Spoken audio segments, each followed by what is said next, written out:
Hello friends, स्वागत है आप सभी का हमारे यूट्यूब चैनल यूएलपी मैथ्स वर्ड पर। तो हम लोग पढ़ रहे थे इंक्रीजिंग और डिक्रीजिंग फंक्शन, जिसमें हमने उसके इंट्रोडक्शन से लेकर सारी चीज़ें बताई कि कैसे ऑपरेट करते हैं हम, और सॉल्विंग इनइक्वालिटी यानी इनइक्वालिटीज़ को कैसे सॉल्व करें उसके बारे में हमने सब कुछ बताया। तो ये सारे साधन हमने तैयार कर लिए हैं। अब हमें क्वेश्चन करना है कि how to solve increasing decreasing function. ठीक, तो हमारे पास पहला क्वेश्चन ये है, F X equals to X plus one whole cube और X minus three whole cube. ठीक है ना। और हमें ये फाइंड करना है कि इंक्रीजिंग कहाँ है, डिक्रीजिंग कहाँ है, ये मुझे निकालना है। ठीक, तो अब एक काम करते हैं। ठीक है ना, इसको एक बार तो करेंगे डिफ्रेंशिएट करने पे आ जाएगा 3x plus one whole square into X minus three का whole cube plus 3 times of x minus three whole square और into x plus one whole cube, ये आ जाएगा हमारे पास। अच्छा, इसमें कॉमन क्या आ जाएगा, एक तो 3 कॉमन आ जाएगा, x plus one whole square common आ जाएगा और x minus three whole square common आ जाएगा। तो हमारे पास बच कितना गया इस ब्रैकेट में, x माइनस थ्री बचा और यहाँ कितना बचा, x प्लस वन बच गया। तो अगर ये देखा जाए तो ये 3 into x plus one whole square x minus three whole square और 2x माइनस टू हो जाएगा माइनस थ्री, तो 2x और माइनस टू। अच्छा, अगर दो कॉमन भी ले तो 3 टू ये 6 हो जाएगा। हमारे पास आएगा x plus one whole square x minus three whole square और x माइनस वन, ये हमारे पास आया। नाउ अब हमें क्या करना है, फॉर इंक्रीजिंग, ठीक है ना, या फॉर इंक्रीजिंग या डिक्रीजिंग दोनों लिखते हैं। For I oblique I O D दोनों के लिए हमें सेम क्या, कि अगर हम इसको जीरो रखेंगे यानी जो एफ डैश है उसको क्या रखेंगे, greater than equal to zero और less than equal to zero, है ना। इंक्रीजिंग के लिए काम करेगा, डिक्रीजिंग के लिए काम करेगा। तो पहले तो मुझे बनाना है नंबर लाइन। नंबर लाइन पे कौन से वर्ड हमारे पास मिलेंगे, अगर इसको जीरो रख दिया होता तो कितने सोल्यूशन मिलते, एक्स इक्वल टू एक तो थ्री मिलता, x equals to three, x equals to one और x equals to minus one. तो सबसे छोटा कौन है, माइनस वन, फिर कितना है वन और फिर कितना मिलेगा, थ्री मिलेगा। तो ये ऐसा हमारे पास बन गया। तब एक काम करते हैं, अगर हम 3 से बड़ी वैल्यू रखें तो ये भी पॉजिटिव, ये भी पॉजिटिव, सब पॉजिटिव, तो पूरा रीजन कैसा रहेगा, पॉजिटिव रहेगा। अगर हमने 1 और 3 के बीच में रखा, सपोज 2 रखा, तो 2 रखा हमारे पास, तो ये नेगेटिव, लेकिन क्योंकि स्क्वायर है तो पॉजिटिव ही बन जाएगा। और 2 रखने पे ये पॉजिटिव, यानी कुल मिला के सारे क्या बन गए, पॉजिटिव। तो इनइक्वालिटी में हमने क्या बताया था कि लगभग क्या होता है, अल्टरनेट होता है जब लीनियर फैक्टर होते हैं। लीनियर के अलावा क्वाड्रेटिक, क्यूबिक ऐसे फैक्टर हो जाएं, ठीक है ना, तब जाके ये अल्टरनेशन काम नहीं करता। जैसे यहाँ पर दोनों रीजन क्या हो गए, पॉजिटिव हो गए हमारे पास। अच्छा, अब हम माइनस वन और वन के बीच में आते हैं, सपोज जीरो रख दिया। अगर ये जीरो रखा तो पॉजिटिव, जीरो रखा, नेगेटिव का स्क्वायर कितना होता है, फिर से पॉजिटिव, यहाँ जीरो रखा तो नेगेटिव, तो पॉजिटिव इंटू नेगेटिव क्या, आप बनाइए नेगेटिव रीजन। और माइनस वन से और कम ले लिया, चलो सपोज माइनस पाँच ले लिया, माइनस पाँच नेगेटिव आया, उसका स्क्वायर पॉजिटिव, माइनस पाँच नेगेटिव आया, उसका पॉजिटिव, नेगेटिव लिया माइनस पाँच तो ये नेगेटिव, तो positive to negative again negative आ गया, यानी ये पूरा रीजन क्या आ जाएगा, नेगेटिव आ जाएगा। तो यानी कि हमने क्या बोला, अगर मुझे इंक्रीजिंग चाहिए, फॉर इंक्रीजिंग के लिए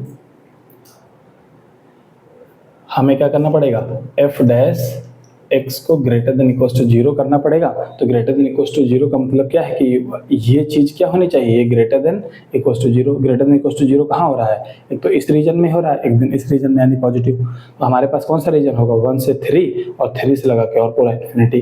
तो हमारे पास x बिलोंग्स टू क्या करना चाहिए, एक तो 1 से 3, ठीक है ना, और फिर कहाँ 3 से लगा के इन्फिनिटी तक, ठीक है ना।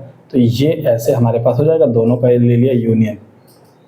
अच्छा, बहुत लोगों के मन में सवाल ये होगा कि सर 1 से लगा के 3 और 3 से लगा के इन्फिनिटी, तो सीधे सीधे 1 से हमने इन्फिनिटी क्यों नहीं लिख दिया। ऐसा भी किसी के मन में सवाल आ सकता है कि भाई हाँ, यहाँ पर हम सॉल्यूशन क्या लिखेंगे, सॉल्यूशन लिखेंगे कि भाई x बिलोंग्स टू 1 से लगा के कहाँ तक, सारा पॉजिटिव है तो मैं इन्फिनिटी तक भी तो लिख सकता हूँ। हमने ये क्यों लिखा कि x बिलोंग्स टू 1 से पहले 3 और फिर यूनियन लगा के 3 से इन्फिनिटी करा, ऐसा क्यों है।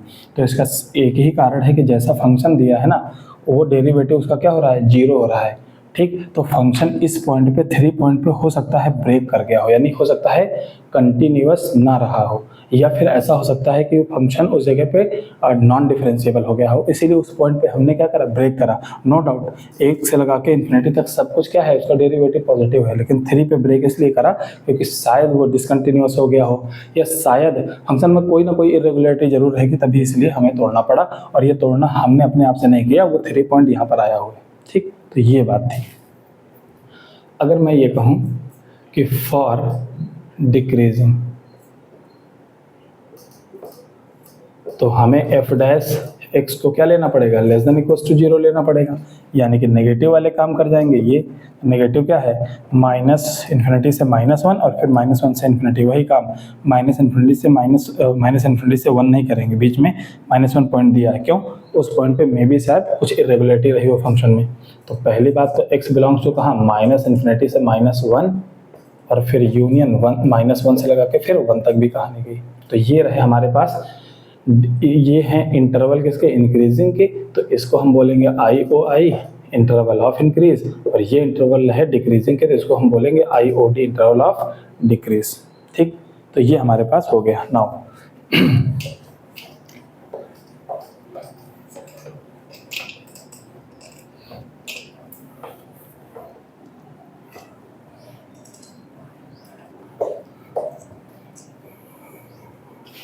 नेक्स्ट क्वेश्चन लेते हैं। तो एक हमारे पास क्वेश्चन ये है,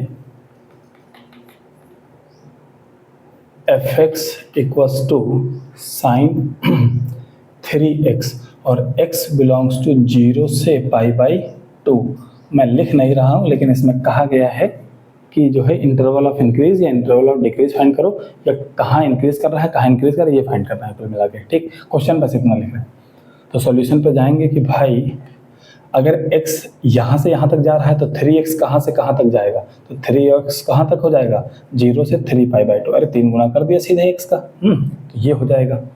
नाउ अब हम क्या करने वाले हैं डिफरेंशिएट, तो f डैश x, ठीक है ना, और वो हमारे पास हो जाएगा 3 टाइम्स ऑफ cos 3x, ठीक। ये अगर हमें देखना है फॉर इंक्रीज, ठीक है ना, इंक्रीजिंग फंक्शन, ठीक। तो मुझे सबसे पहले तो cos 3x का ग्राफ बनाना पड़ेगा। अच्छा, cos x का जो पीरियड होता है वो 2π होता है, तो cos 3x का जो पीरियड होगा वो 2π/3 हो जाएगा, ठीक है ना, क्योंकि 3 से डिवाइड होगा। तो कुल मिला के मैंने क्या लिखा कि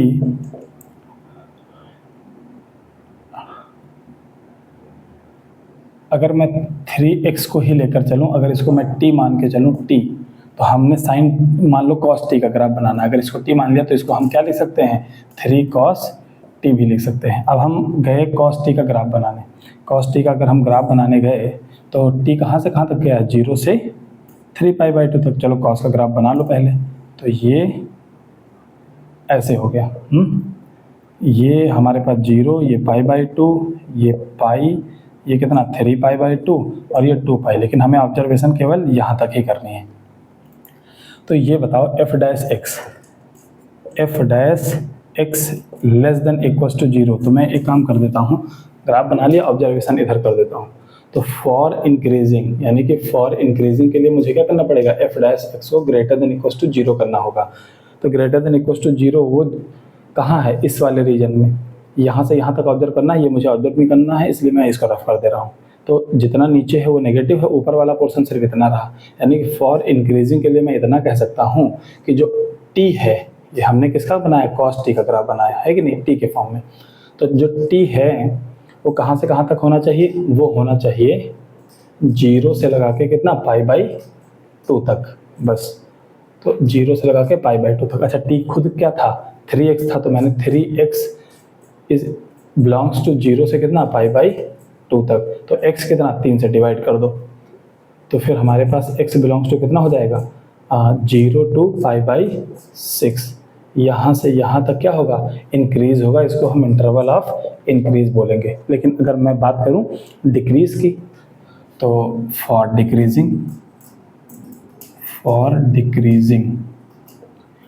मतलब f डैश x हमारे पास क्या होना चाहिए, नेगेटिव होना चाहिए, तो नेगेटिव कहाँ है, यहाँ से लगा के यहाँ तक नेगेटिव है, तो जो हमारे पास t बिलोंग्स टू हो जाएगा वो हो जाएगा π/2 से 3π/2। ठीक, अगर मैं इसके जगह पे 3x लिख दूँ तो 3x बिलोंग्स टू π/2 और 3π/2। अब मैंने क्या किया, 3 से डिवाइड कर दिया क्योंकि अपने को x चाहिए ना, तो x बिलोंग्स टू अगर डिवाइड किया तो कितना आ गया π/6 और 3 डिवाइड किया तो π/2 आ गया। तो 0 से π/2 के बीच में देखो, अब ओरिजिनल x का 0 से π/2 के बीच में हमें ऑब्जर्व किया, 0 से π/2 के बीच में 0 से π/6 तक इंक्रीज और 0 से और फिर π/6 से π/2 तक डिक्रीज। तो आई होप ये क्वेश्चन समझ में आया होगा। इस तरह के पेचीदा क्वेश्चन आते हैं ना। अब मैं अगला क्वेश्चन लेता हूँ।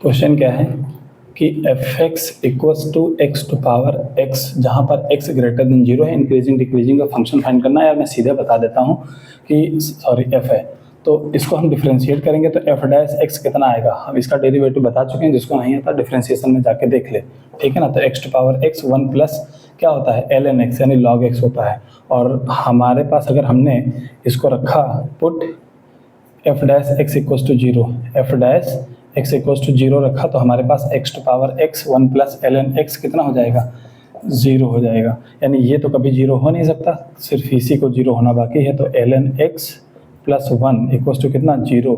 यहाँ से ln x सॉल्व होके कितना आया, -1। x की पावर कितना आया, e की पावर -1 यानी 1/e आ गया। यानी कि एक नंबर लाइन बनेगी और 1/e से दोनों चीज़ें ब्रेक होंगी, यूँ बनेगा। तो 1/e से बड़ा अगर हम कोई ब्रैकेट लेते हैं, वैल्यू लेते हैं, तो ये रीजन पॉजिटिव और इधर वाला कितना आएगा, नेगेटिव आएगा। यहाँ से कहानी खत्म कि इफ़ या फॉर इंक्रीजिंग के लिए मैं आप क्या बोलूँ, यहाँ से आगे तक का ले लो तो इंक्रीजिंग और यहाँ से पीछे तक का ले लो तो डिक्रीजिंग। मैं डायरेक्ट लिख रहा हूँ फॉर इंक्रीजिंग क्या होना पड़ेगा, x बिलोंग्स टू 1/e से लगा के कहाँ तक, इन्फिनिटी तक। ठीक, लेकिन कभी x की वैल्यू -1, ओके, तो हमने ये ले लिया, ठीक है ना। और अगर मैं कह दूँ फॉर डिक्रीजिंग, तो डिक्रीजिंग के लिए जाहिर सी बात है ये वाला एरिया वहाँ डैश x नेगेटिव होगा, तो -∞ से 1/2, तो x बिलोंग्स टू -∞ से 1/2 नहीं सॉरी 1/e। ठीक है, ये हो गया हमारे पास। तो ये इजी क्वेश्चन था इसलिए मैंने बता दिया कि जल्दी से बता दिया। अब नाउ अगला क्वेश्चन लेते हैं। ये थोड़ा सा सोचने वाला क्वेश्चन है, इस पर मैं थोड़ा ग्राफ ऑब्जर्वेशन करूँगा तभी बेटर समझ में आएगा। तो जैसे हमने एक क्वेश्चन लिया fx equals two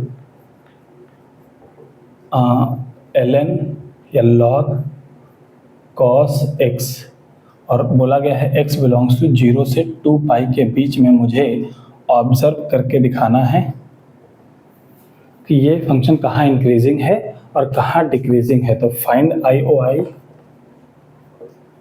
interval of increase और IOD फाइंड करना है, इंटरवल ऑफ डिक्रीज फाइंड करना है। तो नाउ अब इसको सबसे पहले तो करेंगे डिफरेंशिएट।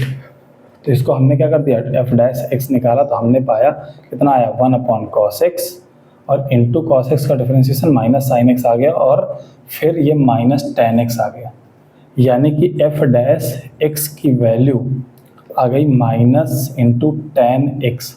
अब एक काम करते हैं, जब भी tan की वैल्यू पॉजिटिव होगी तो पॉजिटिव इंटू नेगेटिव कितना हो जाएगा, वो नेगेटिव हो जाएगा, और जब tan की वैल्यू नेगेटिव रहेगी तो नेगेटिव इंटू नेगेटिव कितना हो जाएगा, पॉजिटिव। ये बात ध्यान में रख के हम देखो कुछ ऑब्जर्व करते हैं।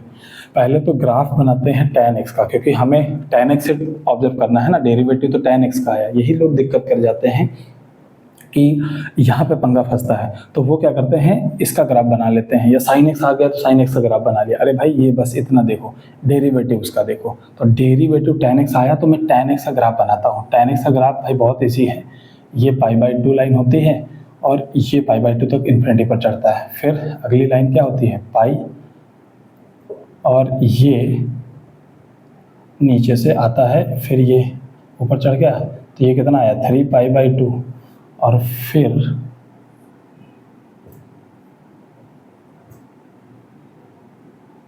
ये और आगे जाएगा ये 2 पाई हो जाएगा।